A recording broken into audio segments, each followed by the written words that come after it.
Irmãos, como prometemos no domingo passado, vamos abrir a palavra do Senhor, Eclesiastes, capítulo 1, versículos 1 a 11.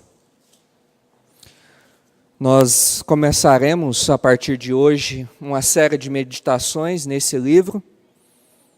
E como eu disse, eu iria me arrepender. Mas eu achei que isso seria lá pelo capítulo 5, 6 de Eclesiastes. Mas já logo no capítulo 1 eu me arrependi. Mas Deus é bom e nos dará graça, porque esse livro, a sabedoria presente nesse livro, que nos leva a refletir a respeito da nossa vida, é extremamente importante. Até a indicação do pastor Aguinaldo, eu me deparei com um livro do Ed René Kivitz, e ele intitula o livro de Eclesiastes do livro mais mal-humorado da Bíblia. Um autor americano, eu agora não me lembro o nome dele, diz que Eclesiastes é aquele livro que foi escrito numa manhã de segunda-feira. Então aí você imagina o que está presente no livro de Eclesiastes. Mas isso, por quê? Porque o escritor de Eclesiastes, ele busca refletir a vida como a vida realmente é debaixo do céu. E ele nos chama para que nós não caiamos nesse pessimismo, nessa visão somente existencial, que nós precisamos passar a olhar acima do sol. E é isso que Salomão vai nos conclamar a fazer do início ao fim do livro de Eclesiastes. Eclesiastes capítulo 1, versículos 1 a 11, que diz: Palavra do pregador, filho de Davi, rei de Jerusalém, vaidade de vaidades, diz o pregador, vaidade de vaidades, tudo é vaidade. Que proveito tem o homem de todo o seu trabalho com que se afadiga debaixo do sol? Geração vai e geração vem, mas a terra permanece para sempre. Levanta-se o sol e põe-se o sol e volta ao seu lugar onde nasce de novo. O vento vai para o sul e faz o seu giro para o norte. Volve-se e revolve-se na sua carreira e retorna aos seus circuitos.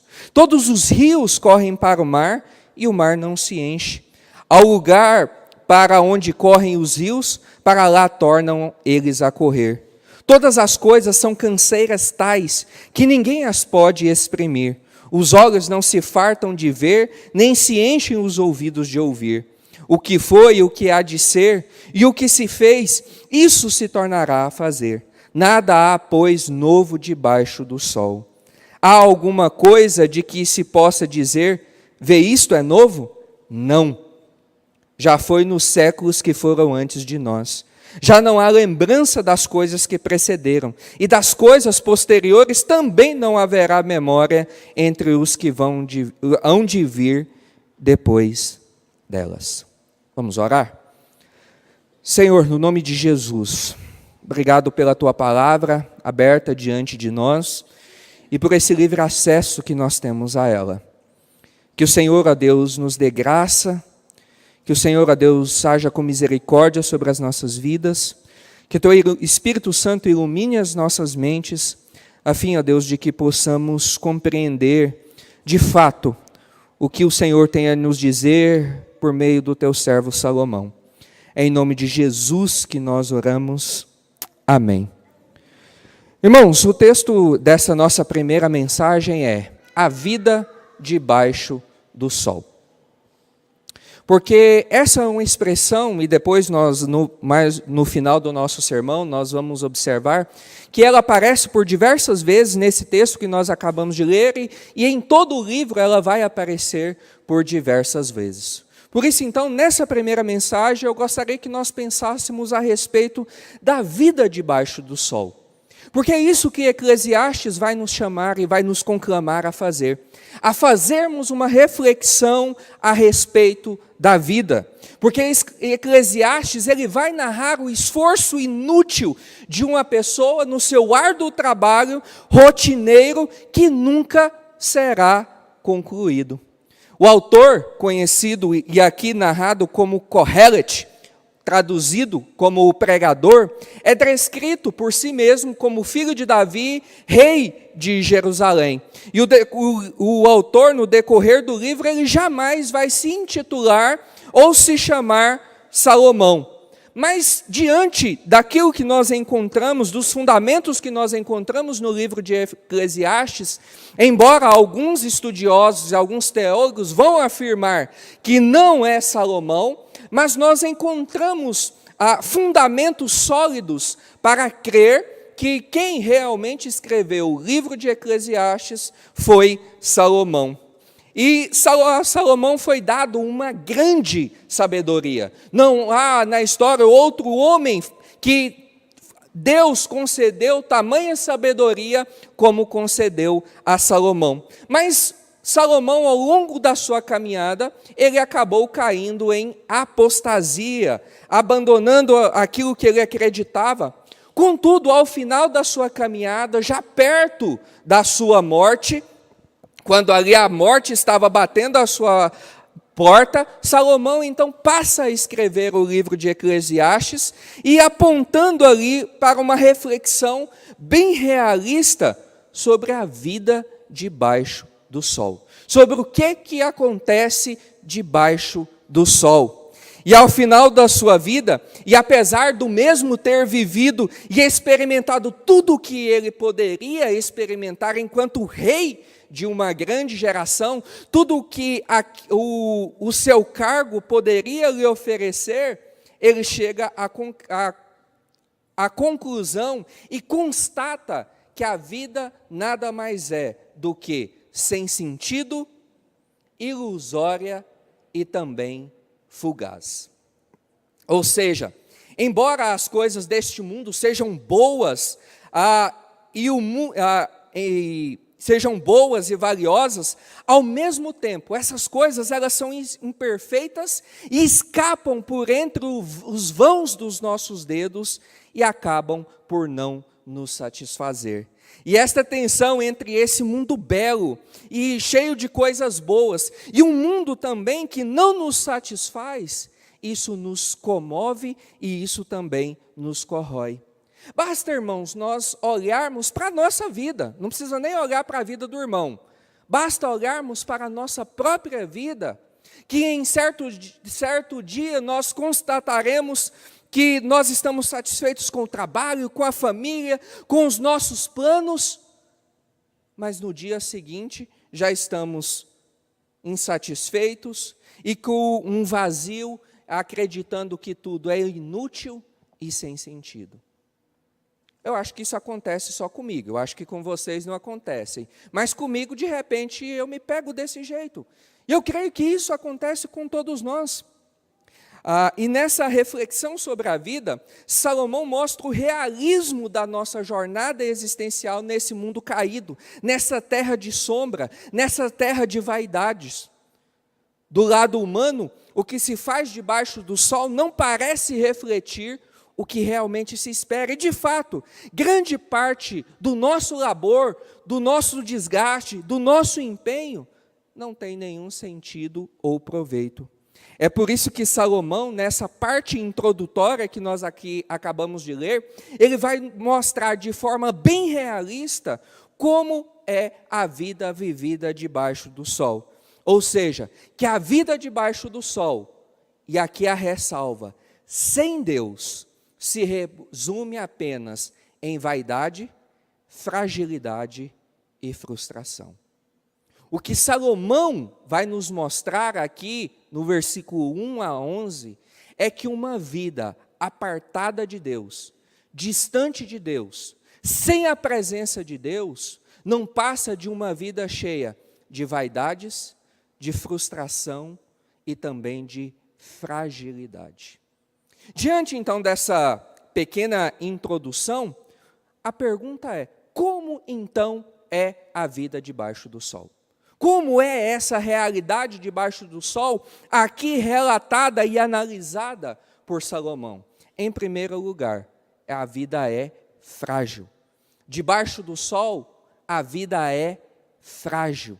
E lembre-se sempre, irmãos, Quando dissermos a vida debaixo do sol é igual uma vida sem a presença de Deus. Uma vida sem um relacionamento, intimidade e comunhão com Deus.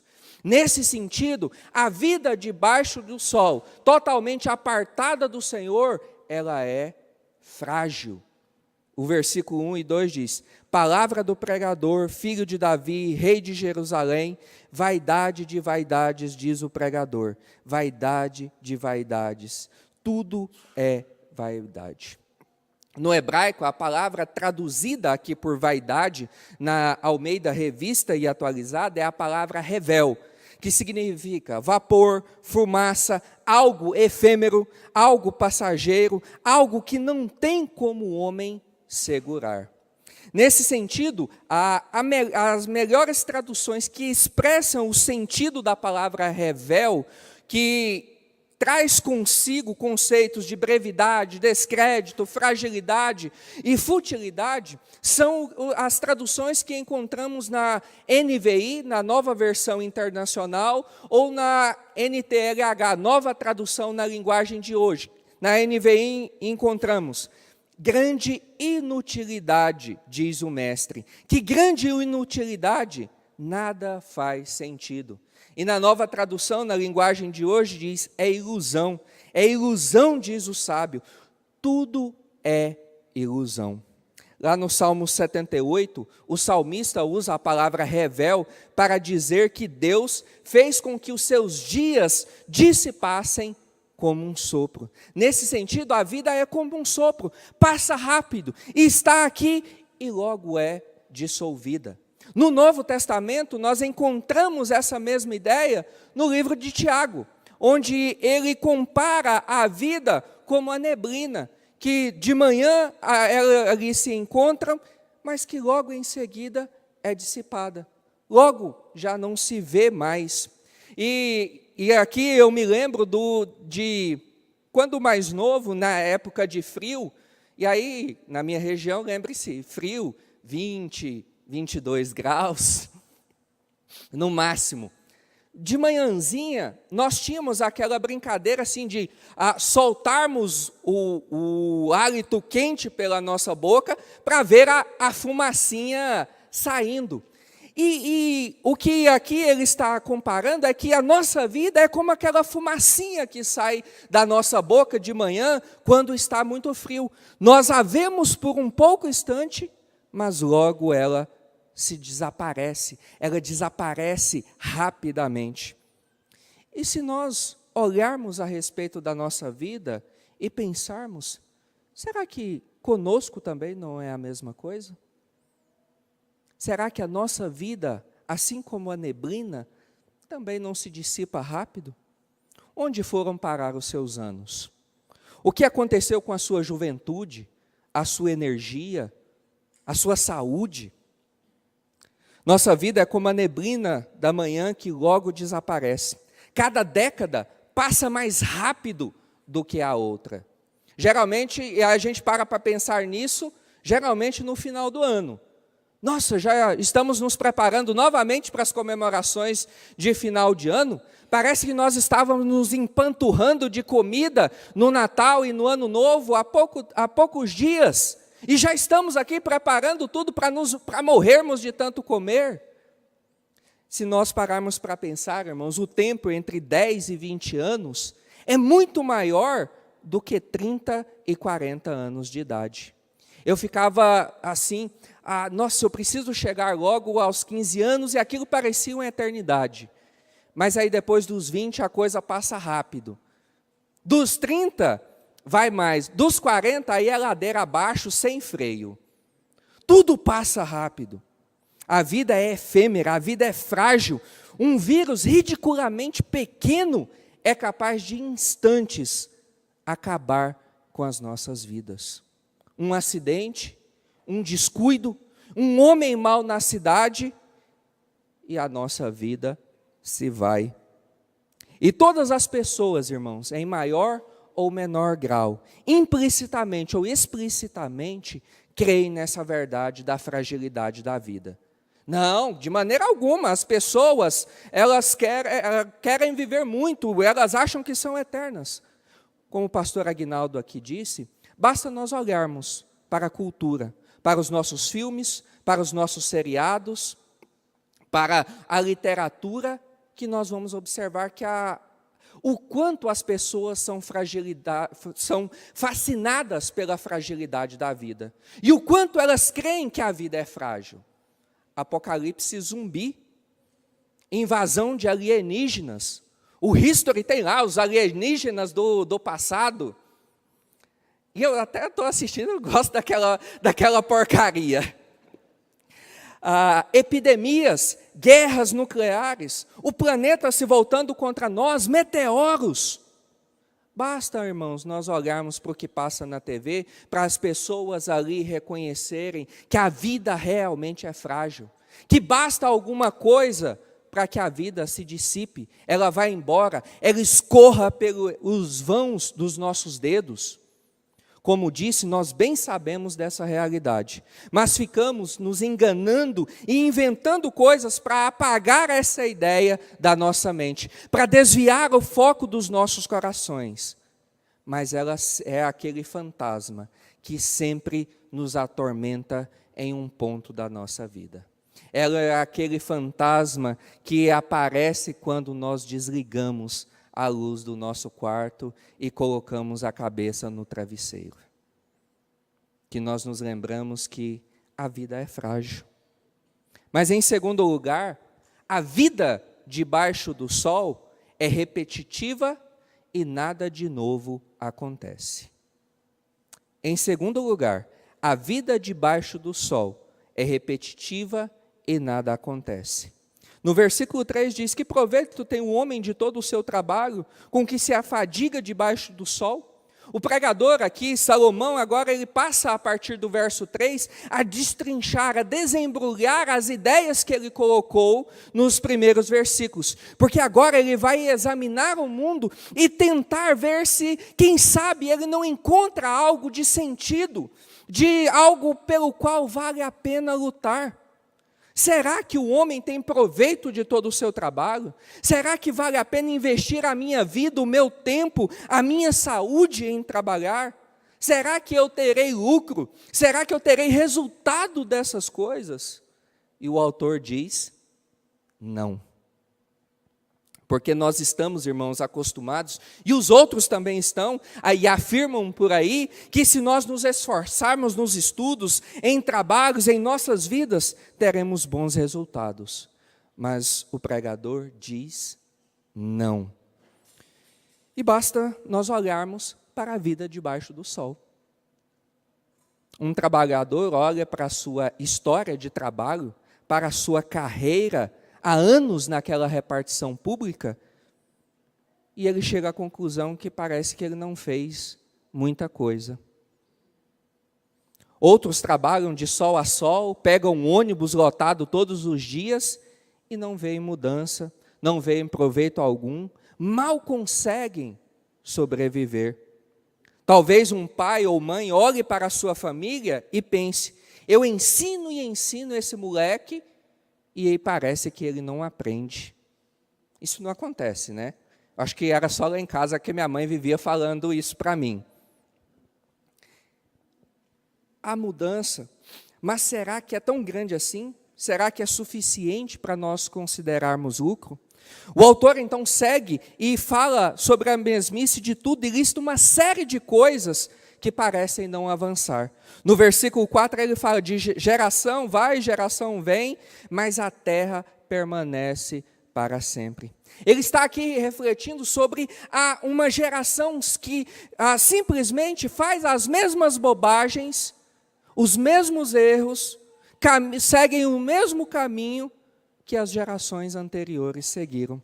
Lutamos as mesmas lutas e cometemos os mesmos erros. Aí a gente fala: não, se tem algum problema, é nessa geração. Porque esses meninos de hoje é tudo cabeça fraca, não quer compromisso, não obedecem à autoridade. Aí um certo filósofo, certa vez, disse: Os jovens de hoje amam o prazer, não são comportados, desprezam a autoridade, desrespeitam os mais velhos. Está vendo?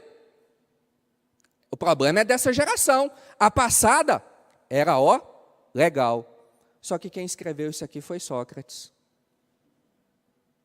Há milhares de anos atrás. Para nós vermos, acabamos de ver isso aqui na nossa aula. Mas a análise de Salomão não para por aí. Ele não observa só a geração, mas ele observa também a natureza, para ver se nela ele consegue encontrar algo que ele possa se apoiar, algo que realmente possa lutar. E aí nos versículos 5 a 7 diz: levanta-se o sol, põe-se o sol e volta ao seu lugar onde nasce de novo. O vento vai para o sul e faz o seu giro para o norte. Volve-se e revolve-se na sua carreira e retorna aos seus circuitos. Todos os rios correm para o mar e o mar não se enche. Ao lugar para onde correm os rios, para lá tornam eles a correr. Na criação também só há mesmice, marasmo e repetição. Basta nós olharmos para o ciclo. Os pássaros botam os seus ovos, passam a proteger o ninho para que os ovos não sejam levados. Assim que os filhotes nascem, dia após dia, eles saem para buscar comida e voltam com a comida para os seus filhotes. E o que acontece no ano seguinte? A mesma coisa. Não há mudança. Há repetição. E é assim também conosco. Perdemos peso, mas isso não é sinônimo de luta, do fim da luta contra a balança. Então, você que está aí no regime, que emagreceu 300 gramas, quero dizer, isso aí não é o final da sua luta. Você vai precisar lutar constantemente contra a balança. Cuidamos do rim, do coração, da coluna, do sangue, e daqui a pouco eles se voltam contra a gente de novo. É por isso que eu não vou no médico. Desculpa, Eli.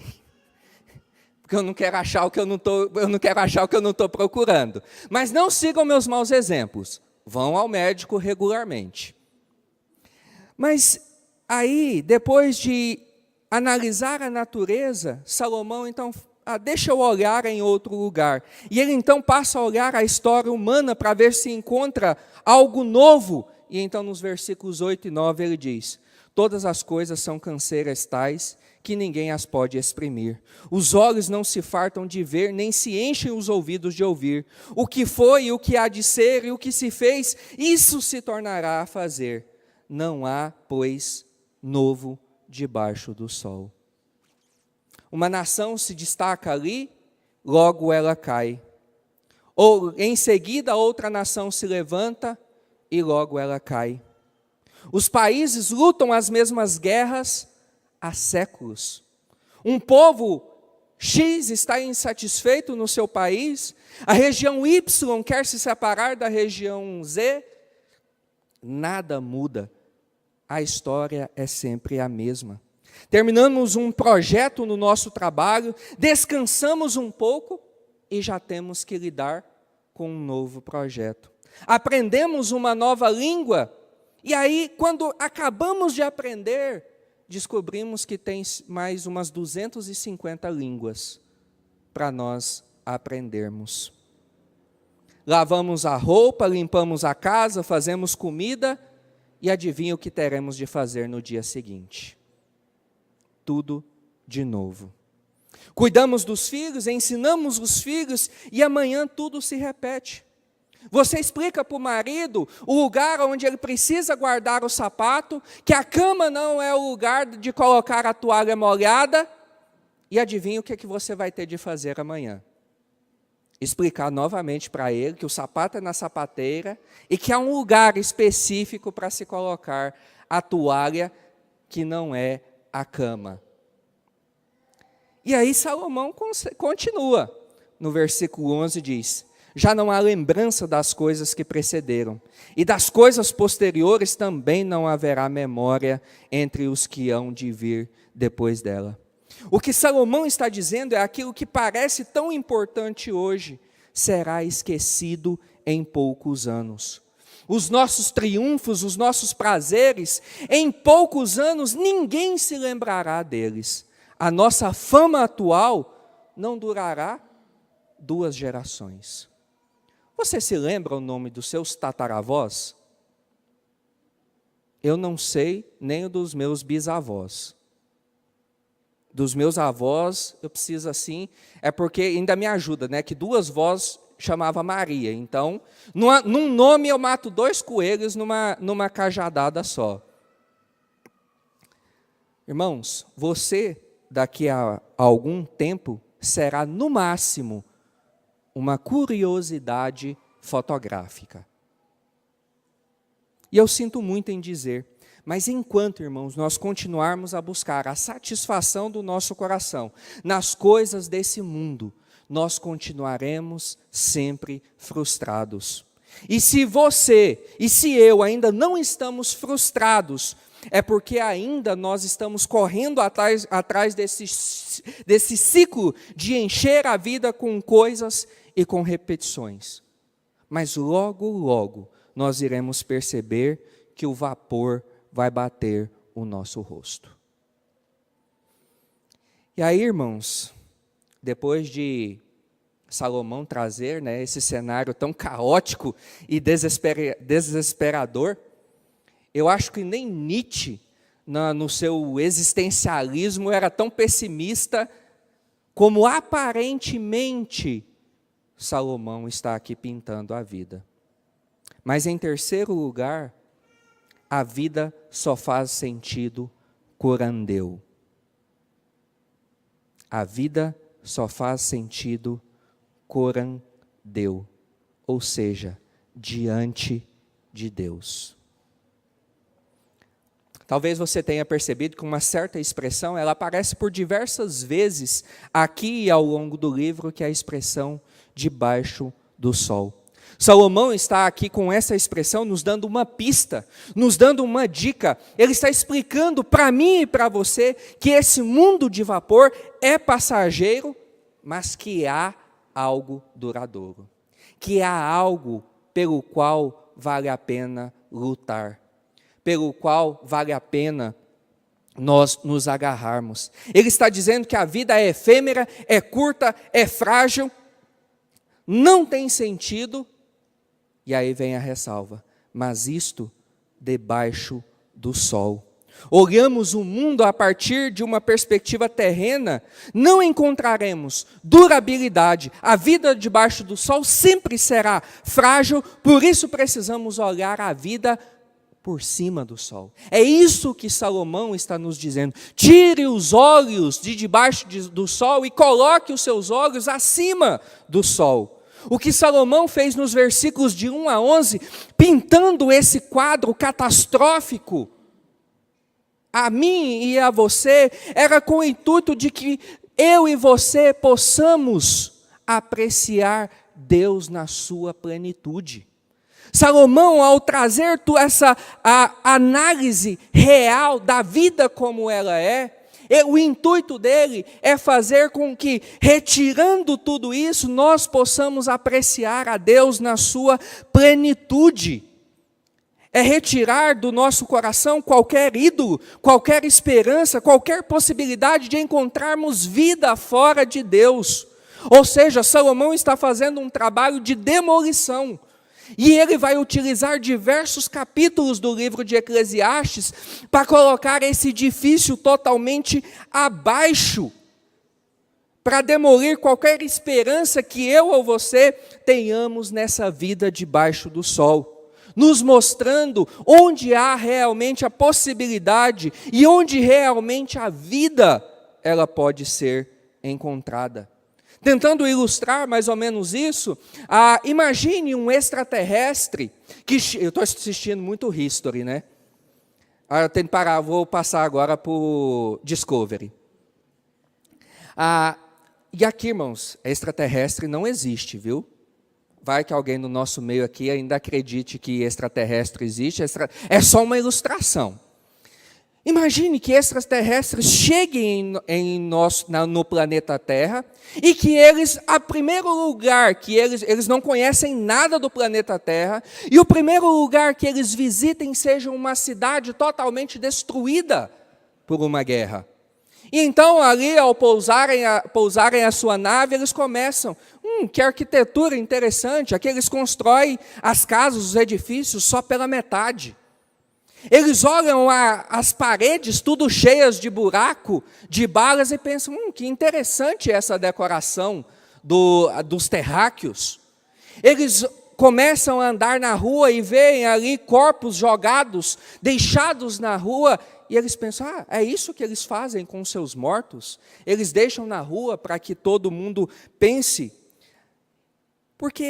E aí nós falamos, mas que ideia absurda é essa? Porque eles estão encontrando uma situação de devastação e porque eles não sabem que isso é resultado de uma guerra. Eles acham que isso é como ele sempre foi. Eles não têm perspectiva do que é realmente a vida naquele lugar. Eles só têm aquela primeira impressão. E o que Salomão está nos dizendo é o seguinte: ao olharmos este mundo somente debaixo do sol, nós estamos encontrando uma cidade devastada pela guerra, nós estamos encontrando um mundo, um planeta, uma humanidade que foi devastada por um conflito. O conflito entre Deus e o homem, por causa da rebelião humana. E nós temos que aprender a olhar esse mundo, olhar o trabalho, o prazer, o dinheiro, a vida toda, pelo que ela realmente é. Apenas devastação. Porque se essa não for a concepção que eu e você tivermos no nosso coração, nós vamos achar que tudo neste mundo é normal. Mas Eclesiastes então nos conclama para uma enorme honestidade de olhar como essa terra devastada pelo pecado funciona e tirarmos qualquer esperança que aqui encontraremos propósito para olharmos para algo a mais. E nós poderemos fazer isso. Nós conseguiremos olhar para este mundo caído, devastado pela guerra, devastado pelo pecado, esse mundo caído e pessoas caídas, porque alguém veio de cima do sol, habitou entre nós e mudou a nossa situação por meio da sua vida perfeita, por meio da cruz do Calvário e por meio da sua ressurreição triunfante. Em Cristo somos chamados a viver debaixo do sol, mas com a cabeça acima do sol. Diante de Deus, é o que a expressão latina coram Deus significa, uma vida diante de Deus. Temos que entender que não vivemos debaixo do sol, mas diante de Deus. E essa concepção de uma vida diante de Deus, ela muda tudo. Quando pensamos diante de Deus, a mesmice, a repetição da natureza não são mais algo enfadonho, pelo contrário. Nós entendemos que a repetição e a mesmice da natureza são a promessa de Deus para nós, que a terra permaneceria até Ele cumprir os seus propósitos. Em 1 Coríntios 15, lemos que Paulo ali nos fala que no Senhor o nosso trabalho não será vão. Eclesiastes passou um tempo considerando o trabalho debaixo do sol e disse, é tudo vão, vaidade de vaidade. Mas quando consideramos o nosso trabalho, o esforço de um trabalhador, o esforço de um pai e de uma mãe, o seu trabalho no Senhor não é vão. Mas há valor, porque agora esse trabalho, esse envolvimento, esse dispensar de força em prol disso, é para a glória do Senhor. Apocalipse capítulo 21 diz que Deus está preparando novos céus e nova terra, sem vaidade, sem vapor, uma terra realmente duradoura, onde habita a justiça. Onde nós não teremos mais que lutar com os resultados da nossa queda, sem pecado, sem mais nada para sujeitar este mundo.